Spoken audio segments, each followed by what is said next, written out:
at me. This is amazing. Ain't just super fly, I'm super duper fly. Super duper fly.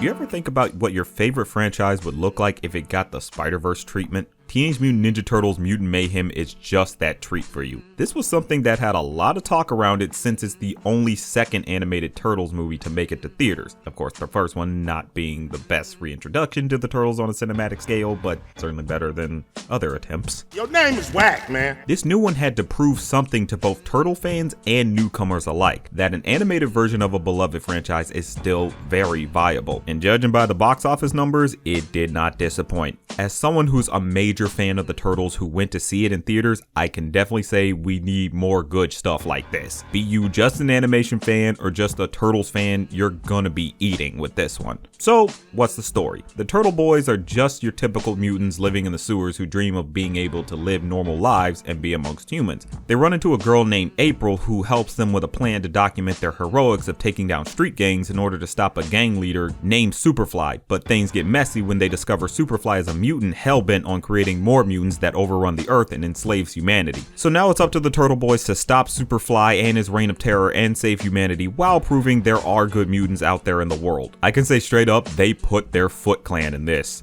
Ironic considering they're not in this, but still, this movie was a good showcase of understanding the fundamentals of a franchise while throwing in something new. We get the Turtles in all their glory, but the twist here is just how much they play into them being teenagers. Let's face it, most iterations of the Turtles tend to have the boys act more like adults rather than teens. The 2012 series was a good starting point to this, but you could still feel an adult aspect in their attitudes. Rise definitely understood the assignment the best, but they made them more general teens that anyone could relate to. But Mutant Mayhem, on the other hand, straight up embraces Gen Z. The way these turtles talk is straight up how these kids today talk. There's so much modern lingo coming out of these teens in this movie, and it feels natural. It doesn't feel like adults trying to write teenagers and not really understanding anything about teenagers. No, this feels like actual teenagers say this type of stuff and quip like this. The big factor for this is the fact that they're played by actual teenagers who improvise a lot of their lines. So you're getting genuine performances that basically are modern teenagers with the lingo and everything. Gotta give props for that. That's something that honestly you gotta appreciate, that they're willing to go that extra mile. Also, each individual performance shines with these turtles. Everyone's personalities come through very clearly. Leo being a bit of the bashful leader who needs to come into his own and really take up the mantle. Donnie being the adorable snarky genius. Mikey being that lovable goofball. And Raph, the over-the-top tough guy. They come across as regular goofball teens who might see them and think back to when you hung out with your friends. Only difference is they get ninja weapons.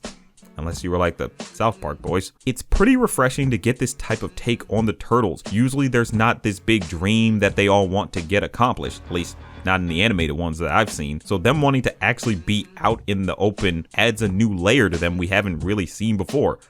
Well, except for the Bay versions, but that's barely there. It goes even further here with their use of mutant prejudice. They're full-on outcasts that people hate, which is different than normal because usually the citizens aren't really aware of any mutant shenanigans. A lot of the time they don't really focus on the New Yorkers and everything that are having to deal with the aftermath of what's going on underground. So it's really interesting to see that now they actually are aware of who mutants are. So it more works as a story about general prejudice. There's a bit of contention with how Mikey and Raph are portrayed in the movie, particularly that they aren't given as much motivation as, say, Leo and Donnie, but there's definitely enough to understand why they do what they do or understand their personalities pretty well. Like I said, the personalities shine through to get a grasp of who they are, so it's not really a problem. You just really got to pay attention to it. Maybe on the first watch, it's easy to miss because it's a bit more subtle, but watching it a second time, you notice it better. April is just great in this. She relates easily with the turtles since she's the same age as them. Definitely has a loyal quality to her that shows she's very dependable.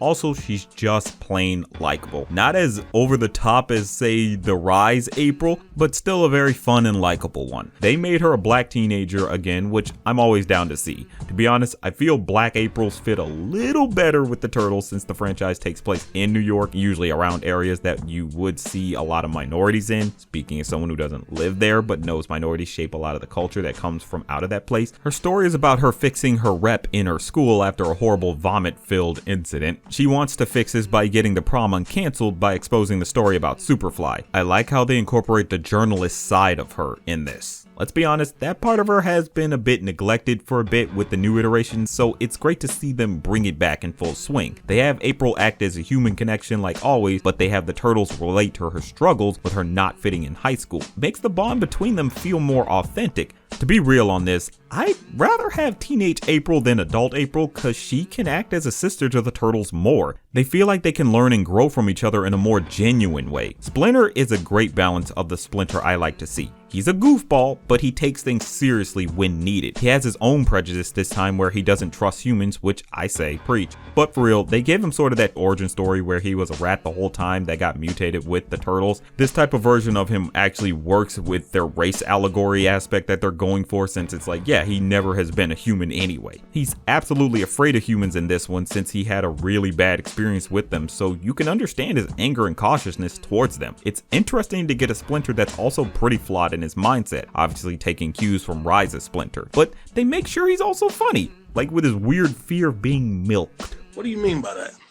I'm not questioning it, why should you? I like that they went that mile with him. The fatherly bond he has with the boys I'm always happy to see. They put more emphasis on it here than him being a sensei, and I think that allows for more of the emotionality to shine through and to really get a grasp of the bond between these boys. That's really something I always genuinely appreciated from Rizz's interpretation of Splinter and the boys, because I always want to see the familial aspect to them. It's nice when they call him sensei and all that and treat him like their teacher and everything, but I wanted to always be recognized that Splinter is their dad. And they do that big time. They constantly have him be called dad by the boys. I really appreciate that the most. You genuinely feel the love they all have for each other in this iteration. Now, the bad guys are pretty cool in this, honestly. Big baddie Superfly is new here, but takes some inspiration from Baxter Stockman when he gets turned into a fly. He acts like a gang leader for all mutant kind and basically wants all humans wiped out. He's like that villain you empathize with, but know their methods are not good and need to be stopped. And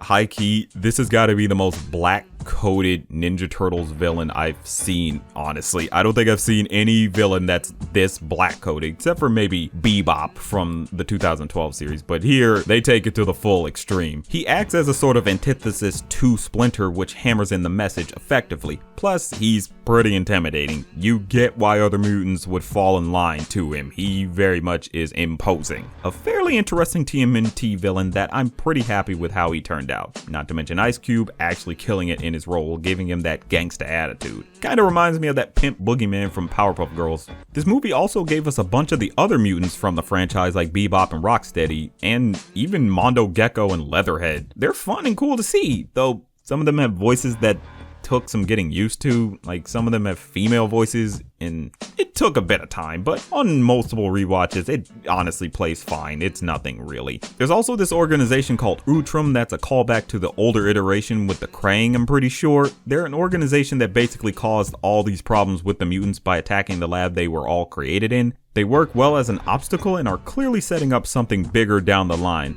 Really, it's just an excellent cast of characters all around. Now, by all means, we gotta talk about that animation. I've never seen anything that looks like this. There's this sort of beautiful ugliness to it that makes it super distinct. It gives New York that extra gritty style that's perfectly fitting. The rough, sketchy look to it does so much with the different lighting that hits it. In some instances, it feels like you're watching claymation. It allows for the 3D models to look a lot closer to the 2D drawings when they were conceived. You could pick any frame from this movie and immediately you'll know exactly what movie it's from. I've seen people hate on this style for dumb reasons. They even hated the fact that it was at a lower frame rate that some movies nowadays do, including Spider-Verse. Obviously, they're just blind because this looks amazing. But for real, I think this looks pretty phenomenal and sort of acts as a symbol of how the mutants are treated as freaks because of the way they look, by the world that doesn't really look any better than they do. So it's a purposeful ugliness that's still enjoyable to look at. Now, one thing that I know people can have a problem with animated films sometimes is the constant use of pop culture references, and this has an abundance of them, but they're pretty harmless and make sense coming from the Turtles since they grew up with nothing but television and smartphones. So it's done in a way that makes sense, not to mention the insane songs they use throughout. There's some needle drops that hit you hard and they make you want to download them right after. Hell, the scenes they play in get you pumped. When I listen to Annie Up or No Diggity now, I'm thinking Ninja Turtles.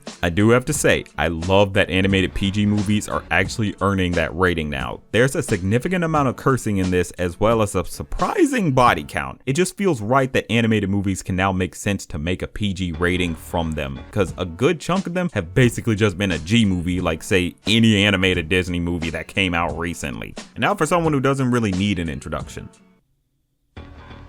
Oh, what the heck, D'Angelo Edwards of Hats Off Media. You know, I'm a bit of a Mutant Mayhem myself. the doctors say there's no cure. But anyway, the movie. I definitely had high hopes for this thing. I'm a lifelong Turtles fan, so anytime the Green Machine are involved in anything, I will be there. Except the Bay movies. Those looked gross from the start. And I'm happy to say that this movie is great. The main thing that sticks out to me is the gorgeous art style. A lot of people will immediately point and go, Spider-Verse. But if anything, this is more like Mitchell's versus the Machines, but like dirtier, in a good way. Great animated movies never forget that the background is a character too, and exploring this dingy yet colorful New York with the Turtles is awesome. I love all the little marker brush strokes and graffiti-like textures. It feels like watching a kid's notebook come to life. Like the cool kid who smoked cigarettes and said he could ollie, but never brought his skateboard to school. This movie looks as cool as you thought that poser was. I was a bit iffy on the character designs at first, and to be honest, they're still not my favorite, but the art style more than makes up for that. And I only really mean the Turtles and Splinter. Everyone else looks great. Well, not great, but that's on purpose. Everyone in this movie is butt ugly, from the citizens to all the mutants, but it's done in a way that really makes everyone stand out. Think about stuff like Duckman and Beavis and Butthead. It's the same principle there. General attractiveness does not equal appeal in a character design. I have seen some characters that would have no problem getting a date, and yet sometimes they still look so bland. That's not a problem in this movie. Everything is unique and fun to look at, even though I am missing back when Splinter was designed more cool. Give me back my sensei. My only real problems with the Turtles designs is just because of how they chose to portray them in this movie. You've got some adaptations that focus heavy on the ninja part, and some that focus heavy on the mutant part. But this one chose to focus on the teenage part, making the Turtles act like what feels to me 14 to 15-year-olds, maybe 13. And it isn't a bad thing per se. I feel like kids will get a kick out of it. The Turtles talk like Zoomers, act like Zoomers, and that's cool. It's nice that the kids have something that not only looks cool, but also relates to them on a personal level. It's just that for me, I've always preferred older Turtles. Ever since I was a kid. They're usually portrayed as like 16 to 19, and I won't lie, I wish they were a bit more like your standard Turtles. Also, Zoomer slang makes my skin crawl, but that's just a me thing. You guys are cool though. Some of you. It's also weird that they just completely scrapped the whole ninja heritage thing. That's always one of my favorite parts.